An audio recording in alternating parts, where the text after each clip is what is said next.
I noticed with my last video that covering the same bosses over and over again can become a bit stale.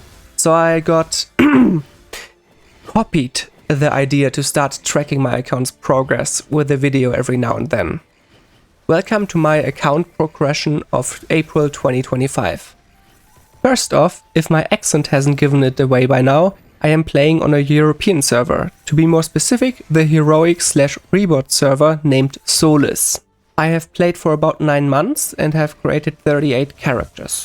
All of them are at or above level 200, except my Xenon, who's still level 70 and will stay there until I can burn and bonk again. For anyone who doesn't know what that means, just know that it is one of the fastest methods to get a character to level 200, and I probably won't level any more characters the slow way ever again. Thanks to my efforts, or lack thereof, my Legion sits currently at a comfortable total level of 7,751. I should probably mention that one of my 38 characters is an event class named Tanjiro, currently sitting at level 240, and won't contribute to my Legion until it becomes a hero after the event. This would put me at a total level of 7,991. Very close to the sought after 8k. The character in the background there is my Shade. She's my main, sitting at level 278 and has 75 million combat power without event buffs. If you have seen any of my previous MapleStory videos, you are very likely to have seen me boss with her. I can solo anything up to and including Hard V Hitter and Darknell, and have a party for Hard Zarin and Easy Colors right now. While I could show you my equipment like this and tell you that I have a full Golok set as well as all the necessary arcane pieces, this wouldn't tell you all that much about my gear. So here are my Star Force levels. As you can see, most of my bossing gear has 21 stars, the exceptions being the eye accessory, the android heart, the arcane gear and the special ring. The eye accessory is a black bean mark and has a maximum Star Force level of 20, which it has achieved. The android heart is a fairy heart, which has a maximum Star Force level of 8, which it has also achieved.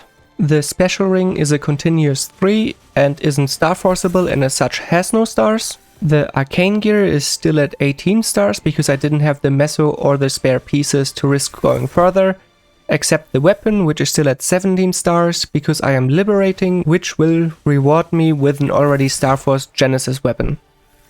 And here is my current inventory with all my spare pieces for the next Star Force event. At this point I get way more spares than I have the meso to spend on. Here are my potentials, and oh god, how much I have to fix here. Let's start with the obvious big fat 0 crit damage on my gloves. After that I have to fix my drop gear. I want the maximum amount of meso dropped and item drop, but I would be happy with 180% item drop instead of the full 200.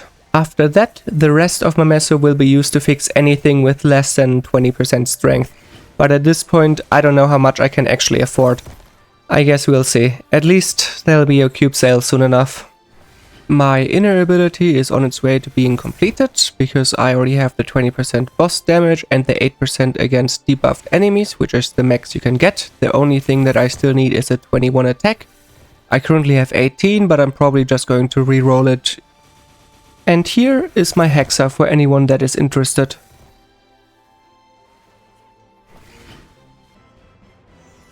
Next up is my Nightwalker, currently hovering around 22 million combat power.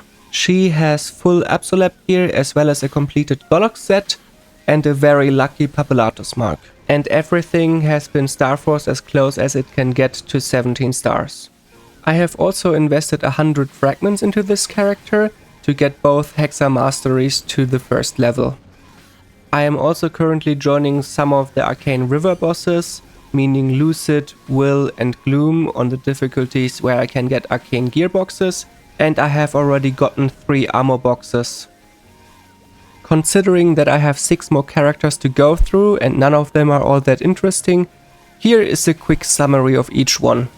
My Dawn Warrior is the second character that is already joining Arcane River bosses. Just like my Nightwalker, I invested 100 fragments into her to get both Hexamasters to level 1. She also has a full Golok set, as well as all the necessary Absolab pieces. My Aran is what I would call a finished mule, because I don't want to take her beyond normal Lomian, but she has a full Golok set and all the Absolab pieces she needs, and everything is as close to 17 stars as it can get. My Wind Archer is another normal Lomian mule.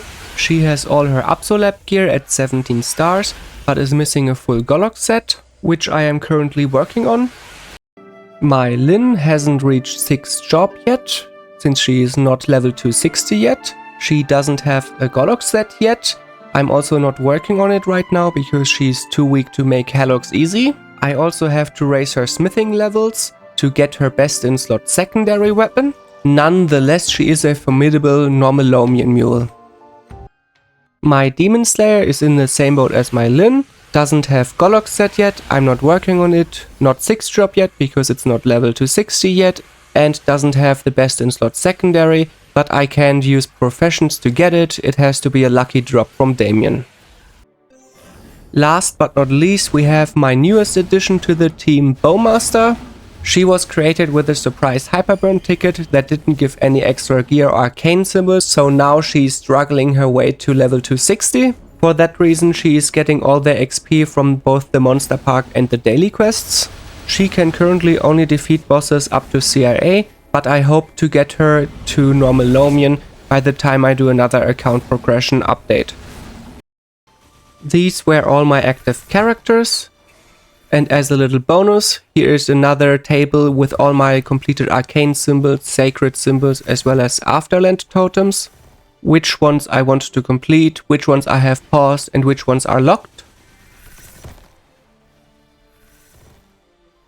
And this is my account progression in April 2025.